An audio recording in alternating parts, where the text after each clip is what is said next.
Thank you. Welcome to Funny as Hell. It's great to have you here. No, it's going to be a great show. Thank you for coming. Is everyone excited to be here? Great. Fantastic. That's all that matters. Yeah. No, okay. I've just been waiting for I shouldn't even tell you this. I've been waiting for a call from my doctor about some health-related news, and I'm supposed to get it earlier, and I haven't gotten it yet. But that's why I just may seem a bit off. But I got to be a professional. Show goes on, right? That's what happens. Show goes on. You guys, thank you. I appreciate that. Show goes on. Life goes on. Life goes on. Show goes on. Whew, all right, okay. Okay, so I was recently in a place called Texas. Don't know if you've ever been to Texas, but I'm going to tell you a little story. Did you know there are grown men who live in Texas that dress like cowboys? And they're not fucking joking about it? You're listening to me, right? Grown men with adult thoughts and feelings in their brains, the ability to make adult choices. And they get up every day of their lives. They put on giant boots, a huge buckle, a massive hat. And they look in the mirror and they go, oh, yeah. And then they're out running. Sorry. I should get this. Sorry. Hello. Yeah, I'm sitting down.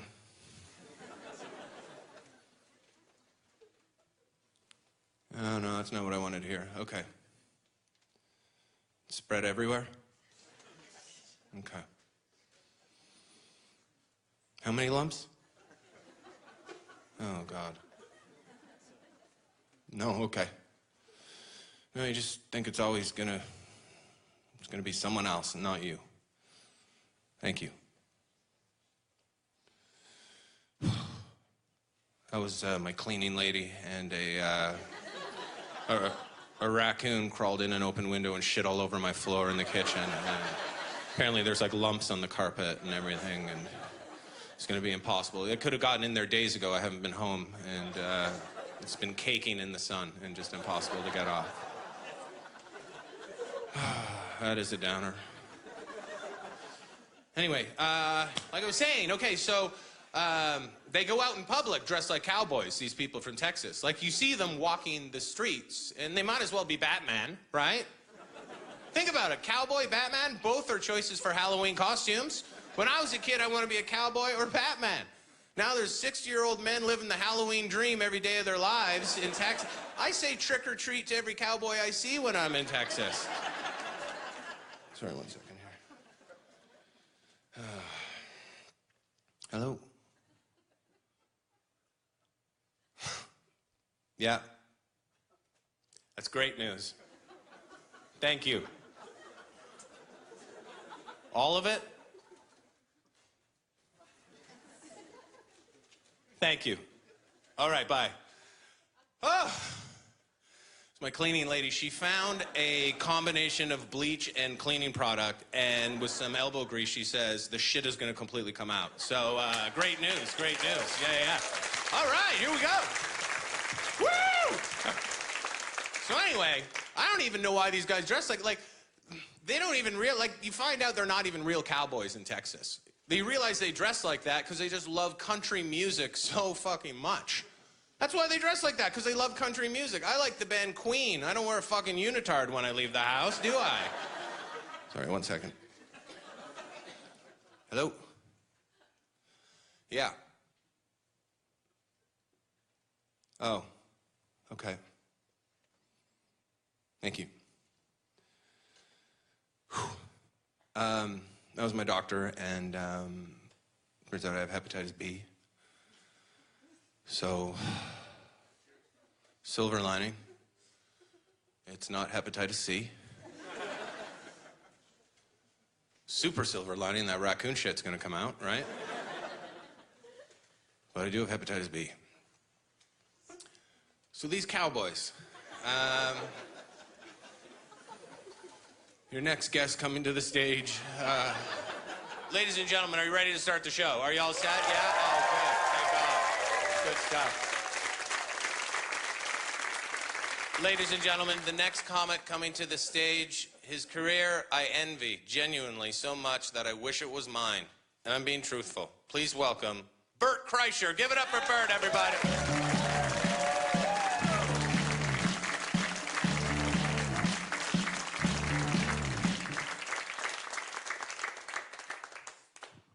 I'm voting for Trump. Don't you kind of want to see an assassination? We've earned it, right?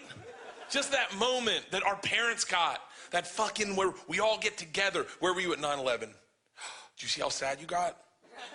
When Trump gets assassinated, where were you? Oh shit, I remember that day. Oh hell, the boss called off work. We got a bouncy house. Me and my buddies got tattoos. It was the greatest day of my life. Fuck. We watched it, they live streamed it. They strangled him at a McDonald's. Couldn't get Michelle Obama off him. I think it would be cool. ISIS kidnaps him. Am I the only one that thinks this way?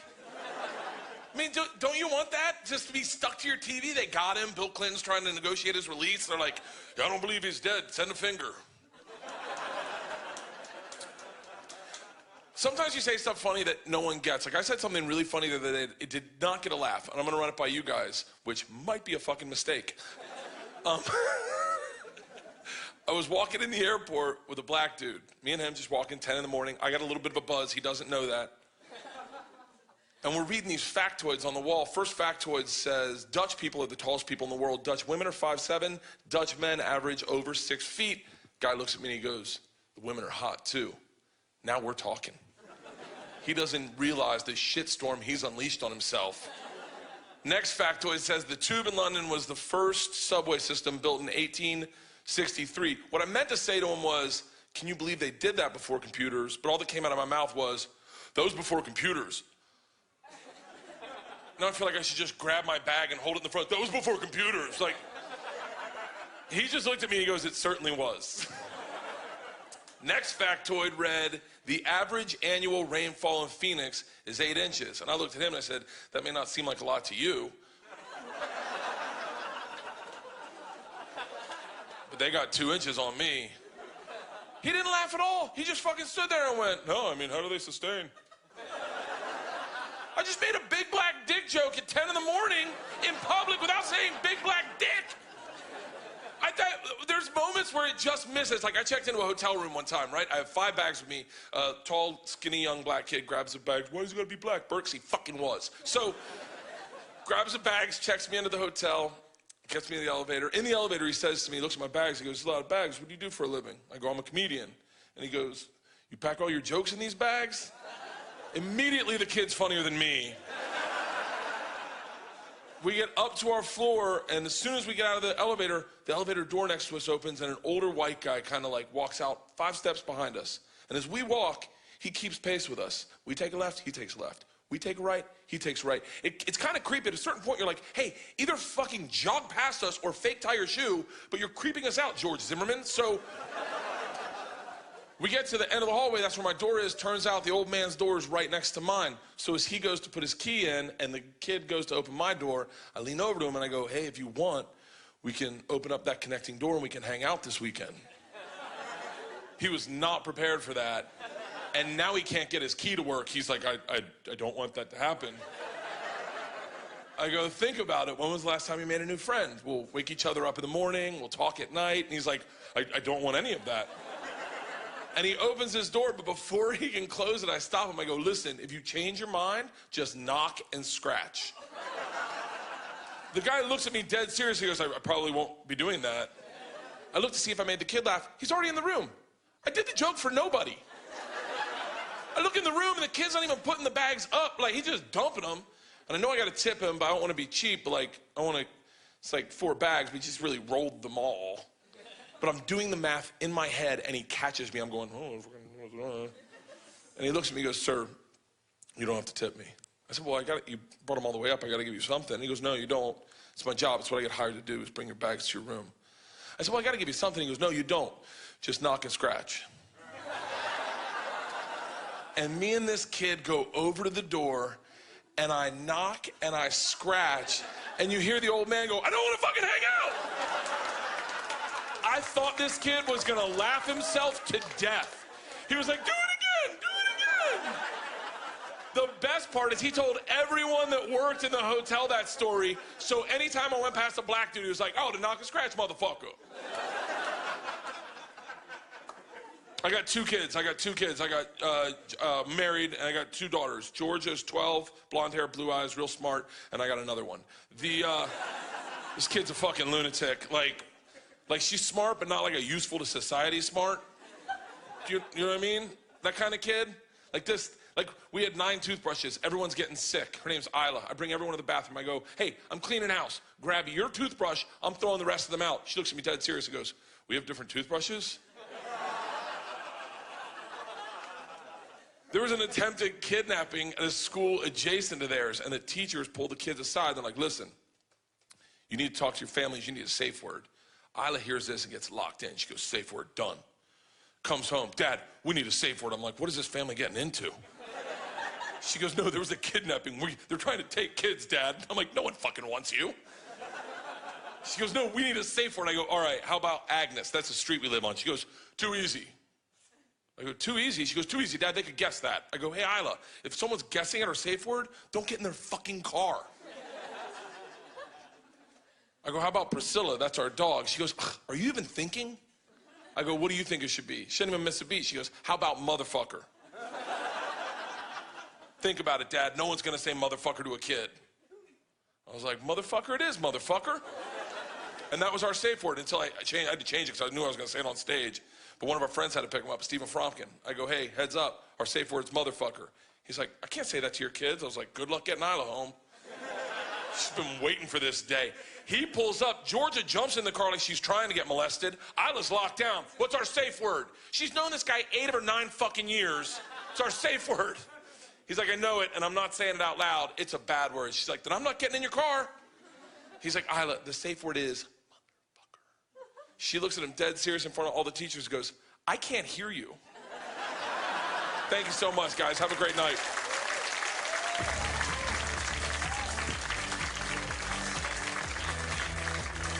Bert Kreischer, everybody. That's your Bert Kreischer, yeah.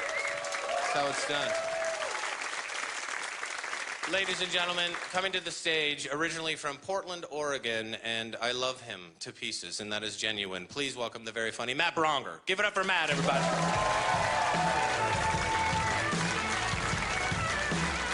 Ah, wonderful. It's so grand to be here in this maple syrup-flavored land of yours.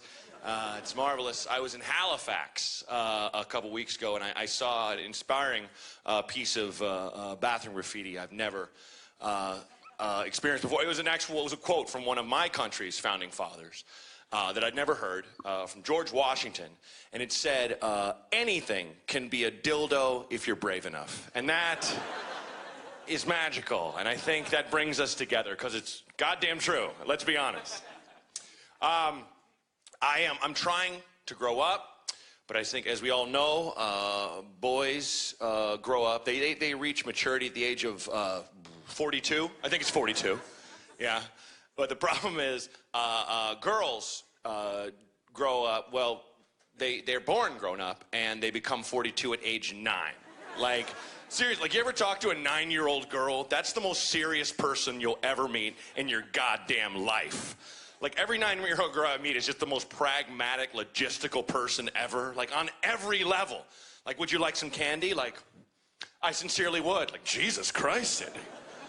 You're so serious. I didn't know you were a diplomat. I was in my friend's car with him, his wife, and his 2 kids. His daughter's 9. And we're driving in silence, right? Driving in silence down the road. And out of nowhere, this is about 3 weeks ago, she just pipes up with, in the event that Brexit passes. What? I don't know what Brexit is exactly. How do you know what that is? She goes, what will become of our English friends? Become of? I won't use that term till I'm 50, A. And B, like, you have English friends? I know no one in England. Cindy, good Lord. And the parents, you know how parents do, they just shined her on. They're like, well, they'll move in with us. They'll move in with us. It's fine, honey. Just, all right, they'll move in with us. 20 seconds passes, and she just goes, so we're in agreement. Should Brexit pass, our English friends will move in with us. I'm like, was there a fucking committee that I totally missed that this little girl had inside her head? Like, there's that girl right now that's on Game of Thrones that commands an entire house. You know what I'm talking about? Like, she's such a badass. And all my male friends are like, yeah, like, she's so tough, but she's a little girl. I'm like, they're all fucking like that. All 9-year-old girls. She's just the most famous one now. They've been like that since medieval times, quite clearly. Like, I was at a lesbian barbecue. Let me back up.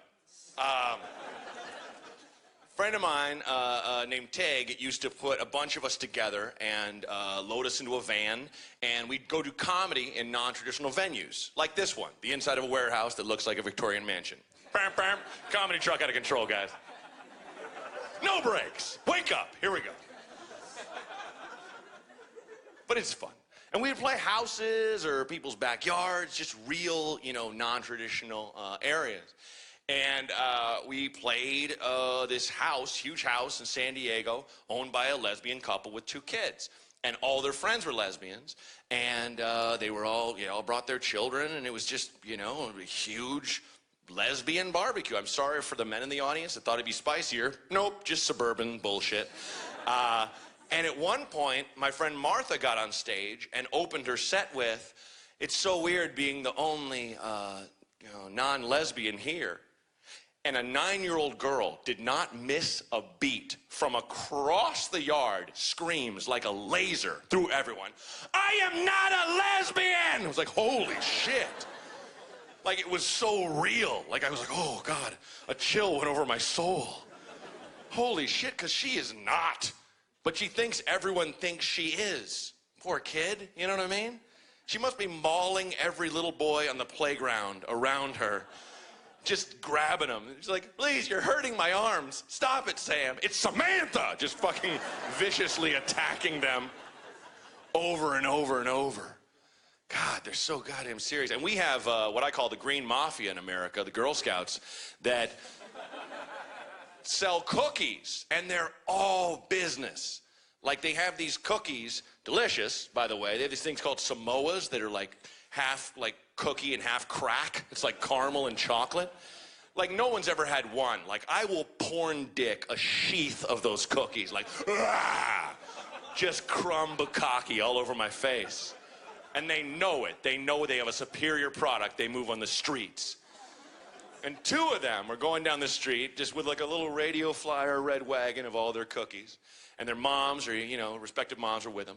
And I had one of those friends with me that just says anything to anybody, you know, one of those assholes, just thinks he's always hilarious. And the kids have the cookies, and my friend goes, I'll buy some. Which ones have the weed in them? And the mothers are just like, ha, the kids, nothing. Just staring like, oh, you got jokes, motherfucker? Fuck you. This is business, shithead. The hell out of my way. Trying to make some bucks. And she fanned herself with a sheaf of hundreds, kicked us in the shins, and walked on by. That's why they kill it on Chopped Kids. Who wins on Chopped Kids? The girls. The end. Fuck, I love Chopped. Chopped's the best show to watch like hungover, because it's always the same. Like Chopped, or as I call it, fucking with chefs. That's all that show is. You take people trained in the culinary arts and give them a basket with 3 good ingredients and 1 total bullshit ingredient. Every time. You know, it's just like, your ingredients in your basket are egg noodles. Okay. Top round beef. Sure. Ginger. Okay. And a human foot. Like, fuck you. That last one is always ridiculous. And they're just going, every time. And here's the problem with Chopped is they always have to, you know, ask them what they worked through to be there, to be a chef. Like, how did you get here? What did you fight your way through? And I have a friend who was on Chopped, no shit, and she's an awesome chef, but she's like, I don't have anything for you. I have a wonderful husband, great kids. I love my life. Been through the same trials and tribs everyone's been through. Don't really want to talk about it. Can we just fucking play? Like, she's a badass, you know? But they were just like, no, you got to give us something. And she didn't, and she maintains this day. That's why she took second. And I just, look, if you worked your way through something to be a chef, good for you. Fucking thumbs up. That's awesome. But why? Like, it's just the producers milking it. I just wish that, like, Ric Flair of chefs would be on that show, just standing there, no shirt on but an apron, you know, all greased up and muscular. And they're just like, what have you worked through to be here? What have I worked through? I don't know, 6 or 7 chicks in my hotel room tell you what. Whoa, suck it! Just screaming, knocking over blenders. I'm like, holy shit. This guy already won. And I'll leave you with this. You know, we all go through some shit. We all worry about stuff. But if I can leave you with anything, you don't know what you can handle until you have to handle it. All right? Like, think about that. You think you can't do certain things. You can. You don't know what you can deal with, so you have to deal with that thing. Know how I know? Because a guy named Doc Ellis in America pitched a no-hitter on acid in the major leagues. And he didn't plan it. He wasn't like, sweet, pitching a game. Nope. He was at home, took acid with his wife, got in the bathtub. If you've never taken acid in the bathtub, you're goddamn missing out. Trust me, Canada. And he's just soaking, and his wife opened up the paper and went, honey, aren't you pitching today? And he went, what? And it was like 10,000 A's. What? And in the middle of that, what? She goes, in San Diego. He was not in San Diego at the time. He had to get on a goddamn plane on acid. I couldn't get on a plane on acid to save my parents' life. And he went, and it's not like he was in the dugout just waiting for his turn, just losing his mind watching dragons fight the rainbows and dreams. He had to stand on the mound, the nucleus of that stadium, and pitch. And it's an actual quote. He said, sometimes the baseball was the size of a golf ball. Sometimes it was a volleyball. A volleyball. Can you imagine striking out a Major League Baseball player with a volleyball? Just sitting there like, there's no chance of this. Holy shit, I did it. So you can do it. Believe in yourself. Have a great night, guys. Take care.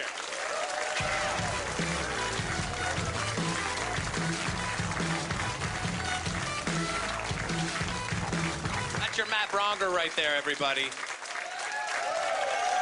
Yeah. Oh, so funny. Our next guest coming to the stage is originally from London, England. Please welcome Gina Yashere. Give it up for Gina, everybody. Yeah.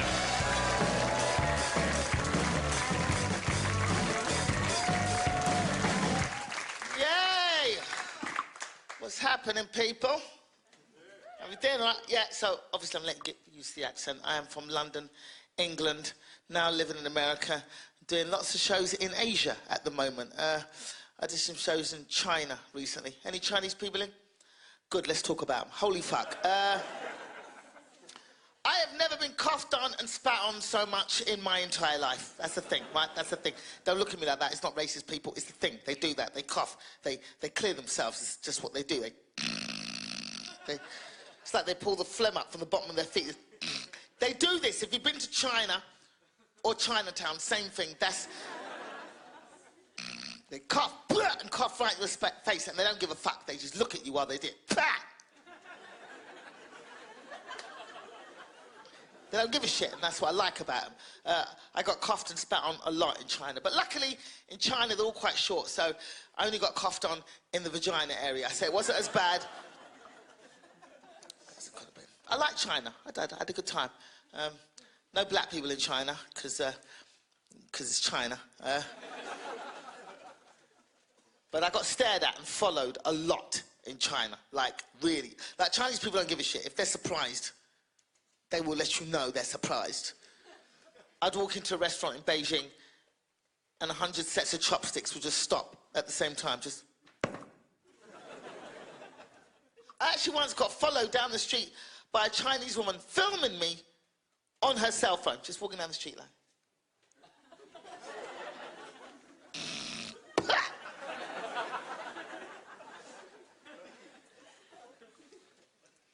They don't give a shit, is what I'm saying, people. I had a guy run up to me in Shanghai and put a DVD in my hand, and I was like, oh, he's trying to sell me a DVD. This is awesome. What is this? It was Rush Hour. And I was like, wow, this is an old film, why are you trying to sell me this old movie? Turned out he wanted my autograph because he thought I was Chris Tucker.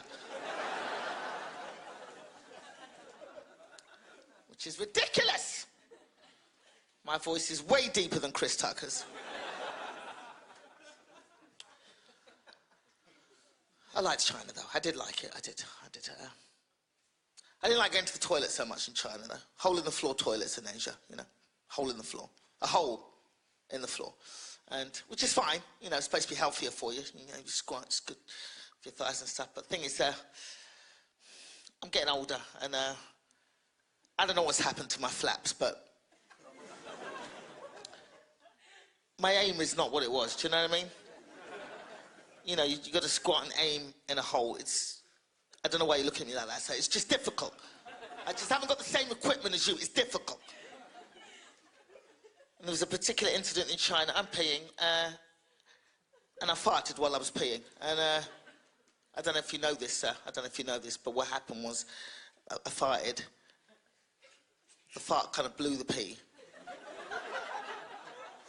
Women know what I'm talking about. Don't pretend, bitches, don't leave me hanging like this. You know what I'm talking about. The fart kind of blew the pee, and it knocked the trajectory off, like... So basically, the pee was... The angles changed, 48.7 degrees, and it kind of bounced off the flaps. Basically, what happened was I ended up pissing on the woman in the next stall. She was not happy. She came out and shouted at me in Mandarin, and then she coughed on my vagina. But I had a good time in Asia. I've been to a lot of different countries. I did shows in Thailand, beautiful country, Thailand. It was my first time going there. It was a beautiful place. Ladyboys, I'd never seen ladyboys before I went to Thailand. You know, ladyboys, they're ladies, but they're boys. You know, ladies, boys. Obviously, we have transsexuals, transgender people in England, obviously, but our transsexuals in England, to be honest, are shit. The English ones are shit. They just don't look as good as the Thai ones. They're all 8 foot tall, great big shovel hand, Adam's apple, going, hello, I'm Sharon. And I'm like, no, you're not. You're Michael. We all know this. Why are you lying? But the Thai ladyboys are amazing. They look like girls. They're just amazing. There's a bunch of them that go around the world doing this show called The Ladyboys of Bangkok. If this show ever comes to Montreal, go see it. It's amazing. It's like a cheesy cabaret show. They come out singing and dancing. And one point in the show, they come out wearing bikinis. Bikinis! And you can't see anything. It's flat. It's flat. It's completely flat. It's flat. Because they tuck. You know what I'm talking about. Anybody who saw Silence of the Lambs knows what I'm talking about. When the guy comes out, he's like, I'm a lady. I'm a murderer. I'm a lady. But they tuck. So you couldn't see anything. I tell you how I know this, because I was in the front row like that. These bitches look better than me, and they got cocks. It's not good for women's self-esteem, is what I'm saying. But what used to make me laugh was sitting at the back of bars in Bangkok and watching guys pick up these ladyboys by mistake. I know you're not laughing, but that shit made me laugh a lot. Don't be upset, guys. It's not about making the mistake. It's what happens after you make the mistake that counts. But it's got to be embarrassing, right? Picking up a beautiful woman in a bar, taking them back to your hotel room with a packet of condoms, not realizing that you ain't gonna be the one wearing those condoms. It's fucking hilarious. Thailand was great. I had my first deep tissue massage in Thailand. Never had one before. I was in Thailand, massages were like $6 an hour. And I thought, for $6, I'm gonna give this a go. And I went into a little room, and this little Thai woman came in, and she was this big. And I was like, oh, this is gonna be relaxing. Bitch tried to kill me. Have you been to the same place? You know what I'm talking about? At one point, this woman was walking on my back. I was like, I've paid for this. Use your hands, you lazy cow. I didn't like it, because she was walking on me barefoot, and I'm OCD. I could feel her toes digging into my bag and I didn't like it. I was like, oh, what if I catch something for my toes? What if I get, I don't know, corner shoulders or something? Or Ebola neck. I don't know how you catch that shit. So it was 2 hours of being kicked the shit out of, basically. And afterwards, I couldn't wait to get out. People kept asking me afterwards if I got a happy ending. I didn't know what that was. It's my first time in Thailand. I was like, happy ending? What is that? Happy ending? No, she didn't tell me any stories at all. But now I know what a happy ending is. And that's dudes get happy ending. Girls don't get happy endings. You guys get happy endings. If they gave us happy endings, it'd be a hell of a lot more than $6. Because they'd have to work for that money. Poor woman would be there.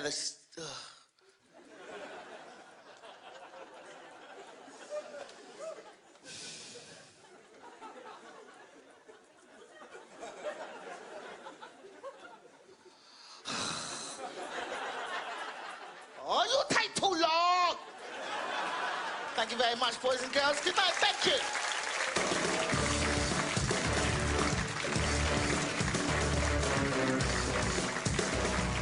Gina Yashere, everybody. Gina Yashere, yeah.